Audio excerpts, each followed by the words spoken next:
Welcome to gates on Coimbatore. I'm Shweta. இப்போ challenger mid கேமோட நிவேதா இருக்காங்க. இன்ஜினியரிங் மெக்கானிக்ஸ்ல இருந்து simple harmonic motion and time period பெண்டுலம்கான ஃபார்முலாஸ் பார்க்கலாம்.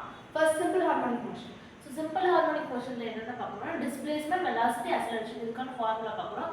ஆரிஜினில் எப்படி இருக்கும் அண்ட் எக்ஸ்ட்ரீம் பொசிஷனில் வந்து எப்படி இருக்கும்னு பார்க்கலாம். ஃபர்ஸ்ட் டிஸ்பிளேஸ்மெண்ட்டில் வந்து என்ன இருக்குன்னா ஏ சைன் ஒமேகா டி, அதே எக்ஸ்ட்ரீம் பொசிஷனில் வந்து ஏ காஸ் ஒமேகா டின்னு இருக்கும். ஸோ இதுதான் வந்து டிஸ்பிளேஸ்மெண்ட் எக்ஸ். ஸோ இது வெலாசிட்டியில் என்ன இருக்கும்னா, இதை வந்து டிஃபரன்ஷியேட் பண்ணால் டிஸ்பிளேஸ்மெண்ட்டை வந்து டிஃபரன்ஷியேட் பண்ணால் நமக்கு வெலாசிட்டி கிடைக்கும். ஸோ அதை டிஃபரன்ஷியேட் பண்ணால் சைன் ஒமேகா டியை டிஃபரன்ஷியேட் பண்ணால் காஸ் வரும், ஒமேகா டியை டிஃபரன்ஷியேட் பண்ணால் ஒமேகான்னு வரும். ஸோ என்ன a omega into cos omega t. So இதுவே இந்த எக்ஸ்ட்ரீம் பொசிஷனில் வந்து ஏ காஸ் ஒமேகா டி இதை டிஃபரன்ஷியேட் பண்ணும்போது நமக்கு என்ன கிடைக்குன்னா காஸ் ஒமேகா டி வந்து என்னன்னா மைனஸ் சைன் ஒமேகா டின்னு கிடைக்கும். So minus a into A constant. So அதனால ஏ எழுதிட்டோம். நெக்ஸ்ட் ஒமேகா டி டிஃபரன்ஷியேட் பண்ணால் நம்ம டி வந்து 1 ஆயிரும், நெக்ஸ்ட் ஒமேகா இருக்கும். So A minus a into omega sine omega டின்னு வரும். மறுபடியும் இந்த வெலாசிட்டி டிஃபரன்ஷியேட் பண்ணால் நமக்கு வந்து ஆக்ஸலரேஷன் கிடைக்கும். ஸோ இதை வந்து டிஃபரன்ஷியேட் பண்ணால் காஸை வந்து டிஃபரன்ஷியேட் பண்ணால் மைனஸ் வரும். ஸோ மைனஸ் ஏ சைன் ஒமேகா டி. ஆல்ரெடி நமக்கு வந்து ஒமேகா இருக்கு, நம்ம இந்த ஒமேகா டி டிஃபரன்ஷியேட் பண்ணால் நமக்கு ஒமேகா இருக்கும். Omega into omega omega square கிடைக்கும். So minus a omega square sine omega t கிடைக்கும். இதை டிஃபரன்ஷியேட் பண்ணால் minus a into omega square cos omega t கிடைக்கும். ஓகே, சிம்பிள் ஹார்மோனிக் மோஷன்ல வந்து டிஸ்பிளேஸ்மெண்ட், வெலாசிட்டி, ஆக்ஸலரேஷன் மூணு பார்க்குறோம். இது வந்து ரெண்டு கண்டிஷன்ஸ் பார்க்குறோம். ஒன்று ஆரிஜினா இருக்கும்போது, இன்னொன்று எக்ஸ்ட்ரீம் பொசிஷன் இருக்கும்போது. எக்ஸ்ட்ரீம் பொசிஷன்னா ஆரிஜின் வந்து கொஞ்சம் தள்ளி இருக்கும்போது அதுல இருந்து டிஸ்பிளேஸ்மெண்ட் என்னன்றது பார்க்கலாம். டிஸ்பிளேஸ்மெண்ட் வந்து எக்ஸ்னு ரெப்ரசென்ட் பண்றோம். இது ஆரிஜின்ல இருக்கும்போது டிஸ்பிளேஸ்மெண்ட் வேல்யூ எவ்வளவு இருக்குன்னா ஏ இன்டூ சைன் ஒமேகா டியா இருக்கும். இதே எக்ஸ்ட்ரீம் பொசிஷன்ல வந்து ஏ இன்டூ காஸ் ஒமேகா டியா இருக்கும். இப்போ டிஸ்பிளேஸ்மெண்ட்டை வந்து டிஃபரன்ஷியேட் பண்ணும்போது நமக்கு வெலாசிட்டி கிடைக்கும், அதை v ரெப்ரசென்ட் பண்றோம். இப்போ இதை டிஃபரன்ஷியேட் பண்ணும்போது a omega cos omega t, இதை டிஃபரன்ஷியேட் பண்ணும்போது minus of a omega sin omega t அப்படின்றது கிடைக்கும். இப்போ வெலாசிட்டி டிஃபரன்ஷியேட் பண்ணும்போது நமக்கு ஆக்ஸலரேஷன் கிடைக்குது. அது வந்து ஆரிஜின் பொசிஷன்ல எவ்வளவு இருக்குன்னா minus a omega square sin omega t. இதே வந்து எக்ஸ்ட்ரீம் பொசிஷன்ல வந்து minus a omega square cos omega tன்றது கிடைக்குது. நெக்ஸ்ட் வந்து டைம் பீரியட் பெண்டுலம்.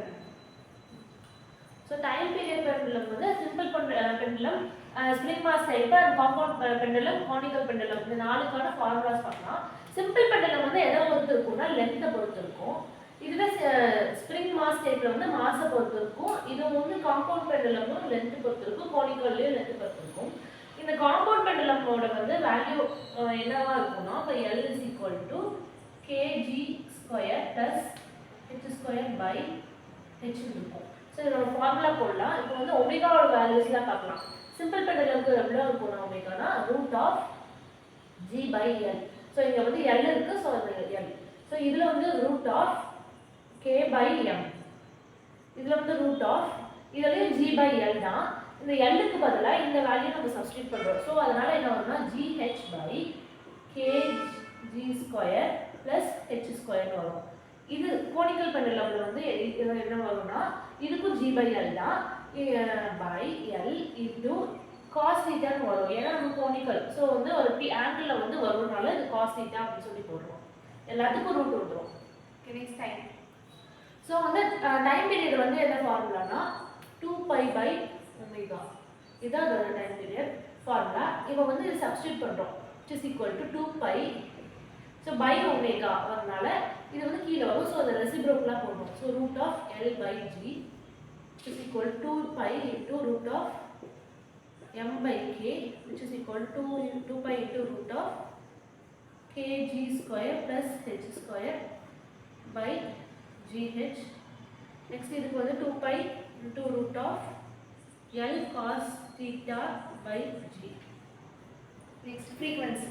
ஃப்ரீக்வன்சி வந்து என்னன்னா என்ன சொல்றாங்கன்னா 1 by time period, so which is equal to omega by 2π சொல்றாங்க. இதை வந்து அப்படியே திருப்பி போடுறதுதான். ஸோ அதனால என்னன்னா இந்த ரூட் ஆஃப் ஸோ 1/2 இன்டூ இந்த வேல்யூ வந்து அப்படியே வரும், ஜி பை எல் எழுதுவோம், which is equal to 1/2π into root of k by m which is equal to 1/2π into root of gh by kg square plus h square is equal to 1 by 2 pi to root of g by L cos theta. Okay time period பெண்டுலம்ல வந்து நம்ம omega value time period and ஃப்ரீக்வன்சிக்கான value பார்க்கலாம். First வந்து simple pendulum வந்து length பொறுத்து இருக்கும் அப்படின்றது சொல்றாங்க. இது ஸ்ப்ரிங் மாஸ் டைப் வந்து இதுல பேர்லயே மாஸ் இருக்கு, அப்ப மாஸ் பொறுத்து இருக்கும். காம்பவுண்ட் பெண்டுலம்னா அது லென்த் இருக்கும். கோனிக்கல் ஃபிளாஸ்க்னா கோனிக்கல் பெண்டுலம்னாலும் லென்த் பொறுத்து இருக்கு. இதோட ஒமேகா வேல்யூ எவ்வளவு இருக்குன்னா சிம்பிள் பெண்டுலம்க்கு root of g divided by L இருக்கும். ஸ்ப்ரிங் மாஸ்க்கு வந்து root of k by m mass பொறுத்து இருக்கனால இங்க மாஸ்ன்றது வருது.